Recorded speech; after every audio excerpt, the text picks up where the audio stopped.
예수님께서 여리고를 지나가셨어요. 여리고 성으로 들어가서 이제 예루살렘으로 아마 가시던 길이었던 것 같아요.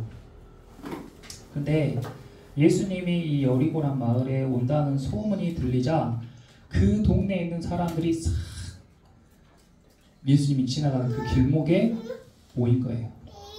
지금도 뭐 우리 시대에도 요즘은 또 트로트가 많이 유행이라고 하던데 트로트 가수 한 명 지방에 오면은 동네 사람들 다 몰리잖아요. 거기로. 이 시대의 예수님은 트로트 가수보다도 더 대스타였어요. 그래서 예수님이 오니까 사람들이 막 다 모인 거예요. 그 동네 사람들이 다 모였어요. 그 사람들 중에 한 사람이 바로 삭개오라는 사람도 그 장소에 모였습니다. 이 삭개오는 이름이 깨끗한 사람이란 뜻이에요. 순수하고 깨끗한 사람. 그런데 그 사람이 이름 뜻은 순수하고 깨끗한 사람인데 실제 그 사람의 직업은 세리장이었습니다. 그냥 세리가 아니고 세리들의 장이었어요.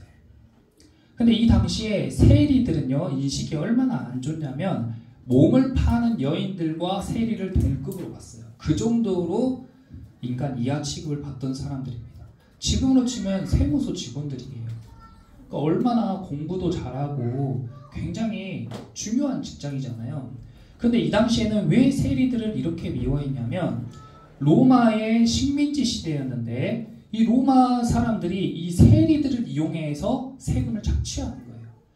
그러니까 이 세리들은 없는 살림의 사람들을 다 쓸어다가 로마에도 주고 대제사장들과 성전에도 주고 그리고 헤롯 왕과 같은 분봉 왕들에게도 주고 그리고 자기들까지 챙기는. 그러니까 일반 서민들이 얼마나 힘들겠어요. 이 서민들의 상황을 알고 아주 농장 안에 있는 것까지 싹 긁어가는 사람들이 바로 세리였습니다. 그리고 자신들은 입신양명하고 출세하는 거예요. 그러니까 사람들이 저것들은 완전 로마의 영혼을 파는 녀석들, 나라의 완전 해악인 사람들로 낙이 찍힌 거예요. 그 악명 높은 사람들의 대장이 바로 삭개오였습니다. 그러니까 얼마나 밉겠어요, 사람들이. 근데 그 사람의 이름이 깨끗하고 순수한이에요. 그러니까 사람들이 더 욕하죠. 근데 이 삭개오가 예수라는 분이 자기 마을에 온다는 소식을 듣고 3절에 그가 예수께서 어떠한 사람인가 하여 보고 싶어서 찾아갔어요. 근데 이 사람은 키가 작단 말이에요. 키가 작다는 것은 콤플렉스죠. 큰 콤플렉스. 근데 사람들이 엄청나게 모여있는데 이 사람 키가 작으니까 그 사람들 틈에 비집고 들어갈 수도 없고, 왜냐면 세리장인지 뻔히 다 아는데 누가 끼워주겠어요. 그 사람을 끼어들려고 하면은 팔꿈치로 확 쳐버리겠죠. 미우니까. 그러니까 어떻게 끼어들지도 못하고 키는 작으니까 보이지도 않고. 그래서 예수를 보고자 했는데 3절 끝에 뭐라고 돼 있어요? 키가 작고 사람이 많아서 할 수 없어. 거기 할 수 없어에 밑줄 그고 계세요. 사람들이 살아가다 보면요, 소문을 들을 수도 있고 아니면 힘든 일이 생길 수도 있고 옆에 있는 사람이 같이 가보자고 했을 수도 있고 많은 사람들이 예수님을 한번 보고자 합니다. 예수님을 보고자 하는데 꼭 신기하게 예수님을 보고자 하면요, 할 수 없는 일이 생겨요. 희한하게 예수님을 한번 보고자 하는데 아이고 오늘 교회 좀 한번 가볼까 하는데 누가 갑자기 전화가 와. 누가 만나자고 전화가 와. 그래서 할 수 없이 예수님을 보러 가지 않는 거예요. 삭개오도 예수님을 한번 보고자 했는데 키도 작고 사람들이 너무 많으니까 할 수 없이 돌아갔을 수 있어요. 우리가 교회를 가고자 하거나 예수님을 만나려고 할 때 이렇게 할 수 없게 되는 경우가 비일비재하다는 거예요. 근데 거기에서 이제 삶이 확 갈립니다. 어떤 사람은 할 수 없으니까 안 하는 사람이 있고요. 할 수 없으니까 돌아가는 사람이 있고, 반대편은 삭개오와 같이 할 수 없는데 어떻게 해야 될지, 어떻게 해야 될까 궁리하는 사람이 있어요. 나는 지금 예수님을 한번 보고자 했는데 마침 이런 일이 생겨버리네. 할 수 없겠다 하는 사람이 있고, 어떻게 해야 이걸 할 수 있지 궁리하는 사람이 있다고. 근데 이 삭개오는요, 세리 중에서도 장이에요. 보통 똑똑한 사람이 아니에요. 보통 지위에 있는 사람이 아니라고. 그러니까 이 사람이 장이 되기까지 그동안에 할 수 없는 것들을 돌파한 경험이 너무나 많은 거죠. 그러니까 다르잖아요. 보통 사람들 같으면 할 수 없을 때 안 해요. 근데 이 사람은 세리장이니까 할 수 없을 때 포기하지 않고 뚫고 가는 힘이 있다고요. 궁리를 했는데 딱 보니까 길목에 뭐가 있어요? 돌무화과 나무가 있어요. 옛날 성경책에는 뽕나무라고 돼 있었어요. 돌무화과 나무가 쫙 크게 있으니까 저거다. 저기로 올라가야겠다. 이 세리장 체면에, 아니 누구 아무리 연예인 온다고 전라남도 도지사나 목포시장이 나무 위에 올라가서 그 연예인 보고 있겠어요? 그럴 수 없어요. 장은 자기의 위치와 체면이 있기 때문에 그럴 수 없다고요. 그것도 할 수 없는 거예요. 근데 이 삭개오는요, 예수님을 봐야겠으니까 체면이고 뭐고 약속이고 뭐고 자기 상황이고 뭐고 다 뒤로 하고 올라가는 거예요. 돌무화과 나무로 올라가는 거예요. 그러니까 예수님을 만난 겁니다. 예수님을요, 가만히 앉아있으면 다 찾아와서 만나준 게 아니에요. 성경책에 보세요. 수없이 많은 사람들이 예수님을 만나고자 합니다. 수없이 많은 사람이 예수님의 기적과 표적을 보기를 원해요. 근데 누가 만납니까? 예수님을 만나려고 하는 사람이 만나는 거예요. 사람들이 이렇게 많이 있어서 만날 수 없었잖아요. 바로 앞에 성경 보시면 바로 앞에 18장이고요. 18장 35절에서 43절이 바로 이 전에 나왔던 이야기예요. 거기에서는 맹인이 나옵니다. 눈이 안 보이는 사람이 나와요. 근데 그 사람도 예수님이 온다는 소식을 듣고 만나고 싶었어요. 근데 그 사람이 만나기가 쉬웠어요? 어려웠어요? 너무 어려웠어요. 너무 어려웠어요. 사지 멀쩡한 사람들도 예수님 만나려고 바글바글한데 눈이 안 보이는 사람이 어떻게 만나냐고요. 그러니까 일반 사람들은 나는 눈이 안 보여서 못 만나, 눈이 안 보여서 못 만나 하고 포기한다고요. 근데 이 맹인은 어떻게 했어요? 눈이 안 보이니까 소리를 지르는 거예요. 다윗의 자손 예수야, 나 좀 만나주세요. 어디 있는지 모르니까 자기가 낼 수 있는 제일 큰 소리로 소리 지르는 거예요. 그러니까 어떻게 됐어요? 사람들이 38절에 맹인이 외쳐 이르되 다윗의 자손 예수여 나를 불쌍히 여기소서 하고 외치는데 39절에 앞서 가는 자들이 그를 꾸짖었어요. 조용히! 예수님 지금 지나가시는데 맹인이 말이야. 조용히 해! 너 같은 게 뭐 예수님 만난다고 옆에서 못 만나게 꾸짖었다고요. 알겠습니다 하고 주눅 들고 움츠려들면 못 만나는 거예요. 근데 이 맹인은 어떻게 했어요? 더 크게 소리 질러요. 더 크게 소리 질러. 하지 마라고 하니까 더 소리치는 거예요. 예수님을 만나려고 하면 주변에 못 만나게 하는 것들이 많이 생긴단 말이에요. 믿지 않는 사람들은 이런 것들을 우연이라고 합니다. 자연스럽게 생각할 수도 있어요. 그런데 예수님을 믿고 성경책을 보면요, 그런 것들이 눈에 보이지 않은 영적인 싸움, 영적인 전쟁이라고 해요. 마귀가 사단이라고 하는 어둠의 영이, 하나님을 싫어하는 그 영이 사람과 하나님이 가까워지는 것을 계속 방해하는 그런 것들을 영적인 싸움이라고 한다고요. 그러니까 맹인도 예수님을 만나려고 하니까 사람들을 부추겨서 이 어둠의 영이 그것을 가로막는 거죠. 그러니까 소리를 더 지르는 거예요. 예수님 만나주세요, 만나주세요. 기도할 때에도 조용히 있으면 아무 감흥이 없는데 주여 주여 하고 이 맹인과 같은 심정으로 나 좀 봐주세요, 나 좀 만나주세요 하는 사람을 만나주신다. 만났어요. 맹인이 만나서 눈을 떴습니다. 삭개오도 뽕나무로 올라갔어요. 사람들이 많아서 못 갈 것 같으면 뽕나무 위로 가가지고 어떤 마음으로 갔냐면요, 뭐 문제가 해결되고 자기가 원하는 것을 얻고 이런 마음도 아니에요. 예수님은 그냥 어떤 사람인가 한번 보고 싶어서, 그런 동기로도 이렇게 애써서 예수님 만나려고 한다. 그래서 뽕나무 위로 다 올라갔습니다. 4절에 앞으로 달려가서 보기 위하여 돌무화과 나무에 올라가니 이는 예수께서 그리로 지나가시던 하시게 되밀어라. 5절에 예수께서 그곳에 이르사 쳐다보시고,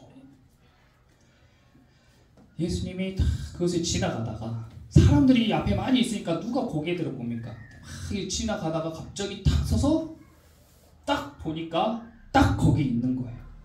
삭개오가. 그리고 딱 눈이 마주쳤어요. 삭개오가 나무 위에서 깜짝 놀래가지고 갑자기 나를 쳐다보네 했는데 딱 눈이 마주치면서 하는 말이 삭개오야. 얼마나 놀라겠어요. 예수님 언제 본 적 있어요? 없어요. 예수님이 자기 이름을 어떻게 알아요? 거기 얼마나 많은 사람들이 있는데. 근데 예수님 딱 보시고 삭개오야 부르는 거예요. 삭개오가 흠칫하죠. 근데 삭개오에게 이렇게 말해요. 속히 내려오라. 내가 오늘 내 집에 유하여야 하겠다. 이것이 보통 일이 아닌 거예요. 왜냐하면 일단은 예수님께서 그곳에 이르셨다. 우리가 예수님을 보려고 돌 노아가 나무로 올라가잖아요. 우리가 예수님을 보려고 지금 예배의 자리 가운데 찾아오셨잖아요. 근데 이곳에 예수님이 오신다는 겁니다. 예수님이 이곳에 오시는 거예요. 내가 예수님을 보고자 하는 그곳 가운데 예수님이 그곳에 오세요. 그리고 오시다가 치다가 버리시는 게 아니라 거기에 딱 오셔가지고 이제 이름을 부르는 겁니다. 아무개야, 내가 오늘 너의 집에 유하여야 하겠다. 이렇게. 근데 예수님이 삭개오 이름을 부를 때 삭개오의 이름 뜻이 뭐였어요? 깨끗한 사람, 순수한 사람. 야, 너 깨끗한 사람아, 야, 너 순수한 사람아, 이리 와라. 이렇게 이야기해 주는 거예요. 사람들은요 삭개오한테 쓰레기라고 해요. 죄인 중에 괴수라고 해요. 악마 같은 놈이라고, 악랄한 놈이라고 그래요. 상종도 하기 싫어해요. 그런 아픔과 슬픔이 마음에 말도 못하게 쌓인 사람인데요. 그래서 체면 무릅쓰고 돌 노아가 나무 위로 올라갔는데 그 사람과 눈이 맞춰졌을 때에 예수님께서 야, 너 깨끗한 사람이야. 너 순수한 사람이야. 오늘 내가 너희 집으로 갈게. 삭개오한테는요, 내가 오늘 내 집에 유하여야 하겠다 이 말이요 정말 복음입니다. 정말 복음이에요. 왜 복음이냐면 이 삭개오는요 어쩌면 자기 이름처럼 살고 싶은데 못 살았을 수도 있고, 아니면 세리장이지만 그래도 자기 이름처럼 살려고 애쓰는 사람이었을 수도 있어요. 그런데 이 삭개오가 세리장에 가기까지 얼마나, 키도 작은 사람이 얼마나 노력을 많이 했겠어요. 그리고 이 사람은 예수님을 보고자 하는 것으로 봐서 자기 이름처럼 살고 싶은 마음이 있는 사람이에요. 그런데 바로 또 앞에 봐보시면 18장 9절에서 14절에요. 바리새인과 세리를 딱 비교하세요. 예수님이. 바리새인이 누굽니까? 바리새인들은 아주 하나님을 제일 잘 믿는다고 하는 사람들이 바리새인이에요. 그러니까 바울이 나는 바리새인 중에 바리새인입니다 했을 때 난 진짜 하나님에 대한 열심이 있는 사람들 중에서도 열심히 있는 사람입니다. 이런 뜻이란 말이에요. 하나님을 잘 믿는 사람의 대표 바리새인, 그리고 하나님이 제일 싫어할 것 같은 사람 대표 세리. 그 두 사람을 예수님이 딱 비교하셨는데요. 10절에 두 사람이 기도하러 성전에 다 올라갔어요. 하나는 바리새인이고 하나는 세리예요. 바리새인은요 고개를 탁 들고 서서 이렇게 유창하게 기도합니다. 하나님, 나는 다른 사람들이 토색하고 불의하고 간음하는 것 그렇게 하지 않고 이 옆에 기도하고 있는 세리를 가리키면서 이 세리와도 같이 아는 것을 감사합니다. 나는 7일에 2번씩 금식하고 또 소득의 11조를 꼬박꼬박 드립니다 하면서 큰 소리로 사람들 들으라고 기도해요. 근데 그 옆에 세리는 멀리서 눈을 들어서 하늘을 보지도 못하고 고개를 푹 숙이고 가슴을 팍 치면서 하나님, 저 좀 불쌍히 여겨주세요. 저는 죄인입니다. 저는 죄인입니다.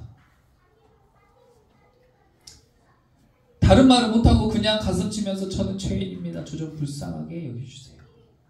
그런데 14절에 내가 너희에게 이르노니 이에 저 바리새인이 아니고 이 사람이 의롭다 하심을 받고 그의 집으로 내려갔느니라. 무릇 자기를 높이는 자는 낮아지고 자기를 낮추는 자는 높아지리라. 이렇게 말했어요. 그러면서 세리 장인 삭개오 이야기가 그 다음에 쫙 이어서 나오는 거예요. 이 삭개오는 부자였습니다. 2절에 삭개오라 이름하는 자가 있으니 세리 장이요 또한 부자라. 그러니까 얼마나 사람들이 부럽겠어요. 부자 중에서도 엄청난 부자예요. 장이니까, 세리 장이니까. 아이고 저 재물 모으려고 얼마나 많은 사람들 피를 빨아먹었을까 하면서 욕을 먹었을 거란 말이에요. 근데 이 삭개오는 남몰래 가슴치며 나를 불쌍히 여기소서 나는 죄인입니다 했을 그런 세리였어요. 예수님은 그 사람이 구원받을 거라고 18장에 이야기를 했는데 마침 여리고에 갔더니 세리 장인 삭개오를 딱 만난 겁니다. 근데 이 삭개오는요, 자기가 세리 장이 되고 난 이후에 바리새인들과 교사들을 수도 없이 자기 집에 초대했을 거예요. 이 사람은 거룩해지고 싶은 마음이, 하나님을 만나고 싶어하는 마음이 너무 큰 사람이에요. 그래서 집으로 초청을 하는데 아무도 그의 초청에 응하지를 않은 겁니다. 왜냐하면 세리장의 집에 들어가는 순간 사람들이요 똑같은 사람으로 볼 거란 말이에요. 제가 만약에 어떤 이유든 간에 제가 유흥업소에 들어가잖아요. 그 사람들이 봤다고 생각해 보세요. 뭐라고 이야기할까요? 밤에 제가 유흥업소 문을 열고 들어갔다고 생각해 보세요. 그럼 사람들이 어휴 우리 목사님 이제 전도를 하다 유흥업소까지 전도하러 가시네 이러겠어요? 아이고 저 청사교회 목사, 개척교회 목사 저 술집에 들어가.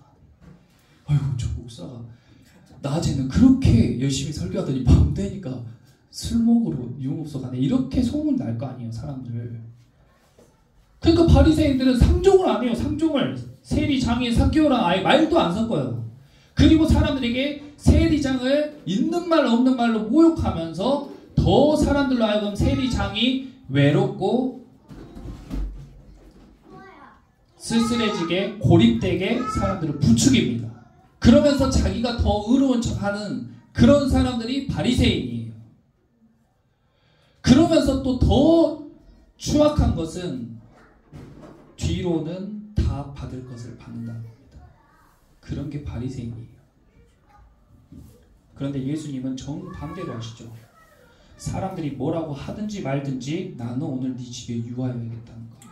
그러니까 이 삭개오가 감동을 한 거예요. 평생의 소원이에요. 평생의 소원. 자기가 진수성찬 있는 거 없는 거 다 내놓을 자신이 있으니까 대접할 준비가 되어 있으니까 제발 우리 집에 와서 나랑 대화 좀 하고 어떻게 하면 내가 하나님께 가까이 갈 수 있는지, 어떻게 하면 내가 거룩하게 살 수 있는지, 어떻게 하면 사람들의 이런 유언 비어와 오해를 풀 수 있는지 묻고 싶은데 안 만나준 거예요. 근데 예수님은 딱 만나자마자 내가 너의 집에 유하여야겠다, 내가 너희 집 가야겠다 하니까 이 삭개오가 감동이 몰아치는 겁니다. 저는 여러분 각자의 사정을 몰라요. 근데 하나님은요 우리의 이름도 알고 우리의 사정도 다 아시는 줄 믿습니다. 아멘. 딱 필요한 이야기를 해주시는 거예요. 예수님이 뭐 갈 때마다 잘 데가 없어서 오늘은 너희 집에서 자야겠다, 오늘은 너희 집에서 자야겠다 이래요? 그렇지 않아요. 그런 말 안 하시는 분이에요. 근데 삭개오한테는 딱 이야기했어요. 그러니까 6절에 삭개오가 막 급히 내려와서 막 즐거워하면서 영접을 하잖아요. 얼마나 고대했던 순간이면 이렇게 막 나무에서 막 굴러 내려오듯이 막 내려왔겠어요. 그리고 7절입니다. 7절에 예수님이 딱 그 말을 하자마자 사람들이 수군거려요. 저자가 죄인의 집에 유하러 들어갔다. 저자가 죄인의 집에 유하러 들어갔다. 방금까지 예수님을 보려고 몰려들었던 사람입니다. 예수님의 소문을 듣고 몰려들었던 사람이에요. 근데 그 순간에 자기들의 선입견이 세리장 삭개오는 죄인 중에 죄인인데 그 삭개오의 집에 예수님이 들어가야겠다 하니까 바로 드는 생각이 뭐예요? 아, 예수님도 돈 좋아하네. 예수님도 돈 많은 사람 좋아하네. 어쩔 수 없네. 삭개오한테 가서 또 한몫 챙기시겠지. 그렇게 생각하는 거예요. 알지도 못하면서 삭개오에 대해서도 몰랐을 수도 있어요. 아마 몰랐을 거예요. 근데 자기 생각대로 다 판단하고 소문내고 알지도 못하는 사람의 이야기를 자기들끼리 막 하고 소문내가지고 한 사람을 완전 바보로 만드는 거예요. 그리고 그 사람에게 손을 내미는 사람까지도 싸잡아서 학교 같으면 왕따를 시키는 겁니다. 근데 예수님은 그런 거 아랑곳하지 않고 누가 수군거리든 비난하든지 간에 가셨어요. 크리스찬은 사람들의 말에 좌지우지되는 사람이 아닙니다. 하나님 보시기에 기뻐하는 일을 하시기를 축원합니다. 저도 만약에 제가 가야 되면 유흥주점이 아니라 더한 데라도 가야죠. 가서 복음도 전하고 위로도 하고 구원해야죠. 그런 것 때문에 사람들의 말에 휘둘리거나 좌지우지되면 안 된단 말이에요. 바리새인들은 그렇게 하다가 껍데기만 남았어요. 속이 싹 비어버렸어요. 자기 속에 하나님이 하나도 없어요. 예수님은 삭개오의 집에 들어가기를 머뭇거리지 않았습니다. 예수님이 삭개오와 함께 집에 들어갔어요. 삭개오가 첫 반응이 뭡니까? 8절에 삭개오가 서서 주께 물었습니다. 예수님께 물었어요. 삭개오는 이걸 하고 싶었다고요. 지금까지 이걸 하려고 만반의 준비를 하고 있었는데 바리새인들이 한 명도 안 오고 랍비 선생이라는 사람들이 한 명도 자기 집에 안 와줬어요. 이걸 하려고 기다렸는데 지금까지. 예수님이 딱 오니까 주여 보시옵소서 내 소유의 절반을 가난한 자에게 주겠습니다. 딱 떼서 줘버리는 거예요. 한 번에. 준비가 돼 있는 사람이었다고요. 바로 앞에 계속 제가 18장으로 가는 이유는 18장과 이어지는 말씀이기 때문에 그래요. 18장 18절에 무슨 이야기가 나와요? 부자 관리 이야기가 나와요. 젊은 부자 관리였는데 이 사람도 젊은 나이에 성공해가지고 예수님을 다 만나서 자기가 아주 신앙생활 잘했다고 생각하고 예수님 영생을 얻으려면 내가 뭘 해야겠습니까? 하니까 예수님이 막 그 계명을 말씀해 주세요. 21절에 내가 이런 건 어려서부터 다 지켰습니다. 저는 율법을 아주 잘 지킵니다. 그러면서 속으로는 나는 정말 영생을 얻기에 합당한 사람이지 칭찬받을 생각이 예수님께 이야기했는데 예수님이 그래? 그러면 너 딱 한 가지 부족한 게 있으니까 이것만 하면 넌 이제 진짜 하나님 나라의 1번으로 가겠다. 그게 뭐예요? 자, 너가 가지고 있는 걸 싹 팔아서 가난한 사람한테 주고 날 그냥 따라와. 이 말을 하니까 그 사람이 23절에 그 사람이 큰 부자임으로 이 말씀을 듣고 근심하면서 돌아가 버려요. 그래서 예수님이 낙타가 바늘귀로 들어가는 것보다 부자가 하나님 나라 가기가 더 어렵다. 그러니까 제자들이 그러면 도대체 누가 하나님 나라 갑니까? 막 이랬는데 삭개오가 가잖아요. 삭개오가 예수님이 뭐 말도 안 했는데 그냥 자기 소유를 반 딱 잘라서 예수님께 가난한 사람에게 제가 다 나눠주겠습니다 이러잖아요. 예수님이 그 부자 청년의 재물을 다 팔아야 된다고 그것이 하나님 나라 가는 조건이라고 말한 게 아니라는 겁니다. 다 팔고 절반 팔고 4분의 1 팔고 이게 중요한 게 아니에요. 내 마음에 무엇이 내 마음의 중심이 있냐가 중요했던 거예요. 그 부자 청년은 겉으로는 율법을 다 지켰지만 자기 중심에 돈으로 꽉 차 있었던 거예요. 성공으로 꽉 차 있었던 거예요. 이거를 무너뜨리라고 하니까 자기 성전을 무너뜨리라고 하니까 근심하면서 돌아갔습니다. 나중에 어떻게 됐을지 모르죠. 근데 그때는 근심하면서 돌아갔어요. 근데요 삭개오는요 부자였어요. 세리장이었어요. 하지만 체면과 자기 위치와 그런 것들을 다 무릅쓰고 나무 위로 기어 올라가서 예수님을 만날 만큼 그 중심에 하나님이 있었다고. 그러니까 예수님 만나자마자 그냥 내 재산의 절반을 뚝 떼서 가난한 사람 줘버릴게요. 그 재산이 보통 재산이겠어요? 세리장인데 그 당시에 돈 많기로 유명한 세리들 중에 최고인데. 근데 그것으로 끝난 게 아니라 8절에 내 소유의 절반을 가난한 자들에게 주겠사오며 누구의 것을 속여 빼앗은 일이 있으면 내 갑절이나 갚겠나이다. 내가 불의한 일, 토색한 거, 남에게 잘못된 방법으로 취한 것이 있으면 4배로 갚겠습니다. 보통 말이 아니에요. 보통 말이 아니에요. 율법에 이 바리새인들도요, 율법을 굉장히 중요시 여기고 이스라엘 사람들 율법을 목숨처럼 여깁니다.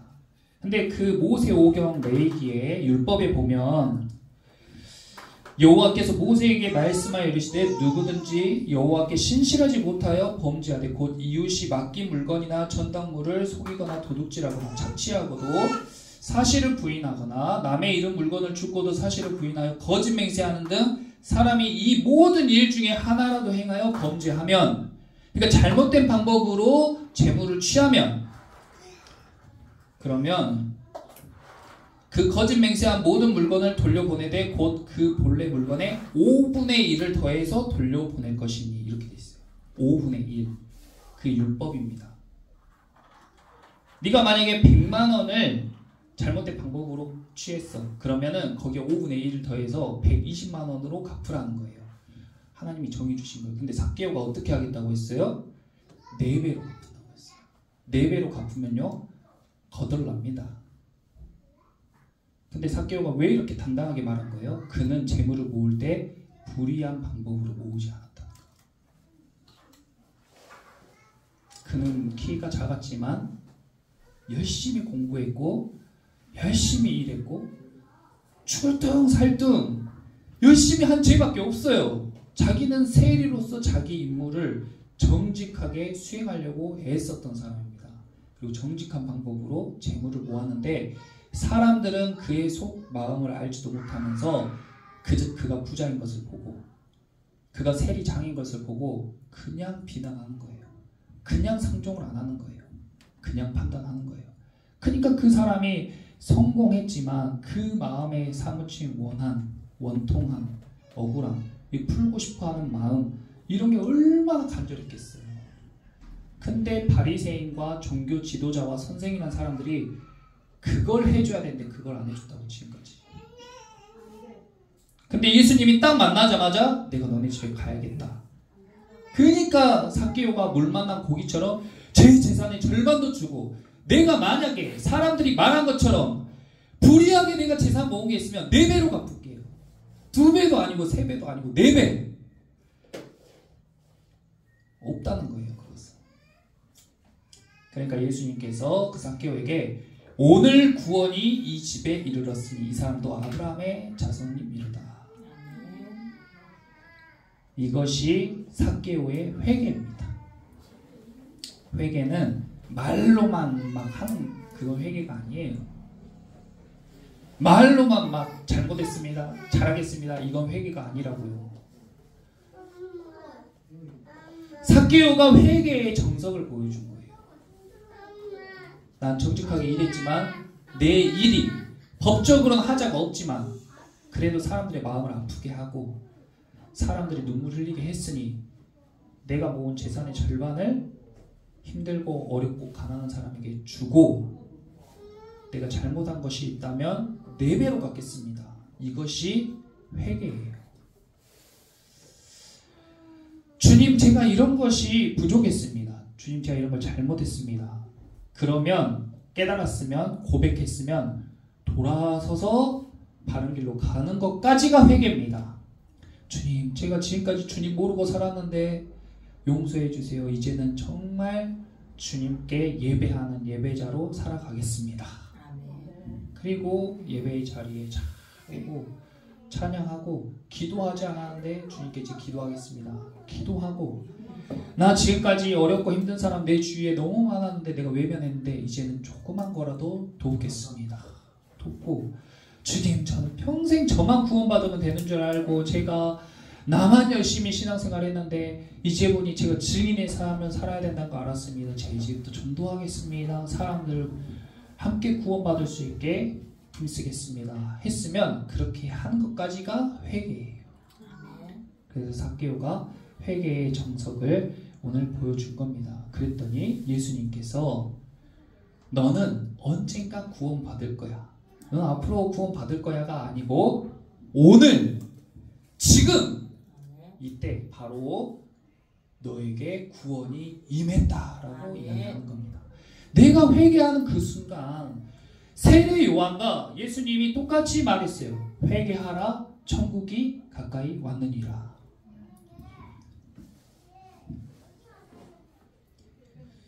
그러니까 회개하는 그 순간에 우리의 삶 가운데에 천국이 임한 것이고 구원이 임한 줄 믿습니다. 말씀을 들으면서 마음으로 다짐하고 이제부터 내 삶을 딱 돌이키면 그때부터 구원과 천국이 시작이라는 거예요. 삭개오는 정말 그런 억울한 생활, 답답한 생활, 집은 크고 호화로웠지만 외로운 생활을 예수님 만난 그 순간 딱 그때부터 완전히 다른 삶, 구원받은 삶, 외롭지 않은 삶, 억울하지 않은 삶, 기쁨이 넘치고 미소가 번지는 그런 삶으로 구원받은 줄 믿습니다. 저와 여러분도 예배 드릴 때에 나에게 필요한 건 주님께 기도하세요. 주님, 내가 어떻게 하면은 주님께 더 가까이 갈 수 있겠습니까? 내가 어떻게 하면은 구원받을 수 있겠습니까? 그때에 주님이 우리 가운데 말씀하십니다. 누구누구야 이렇게 해. 누구누구야 나랑 이렇게 하자. 그때에 부자 청년처럼 근심하면서 돌아서지 말고 삭개오처럼 주님께로 전진하시는 저와 여러분 되시기를 예수님의 이름으로 축원합니다. 아멘. 이렇게 기도하겠습니다.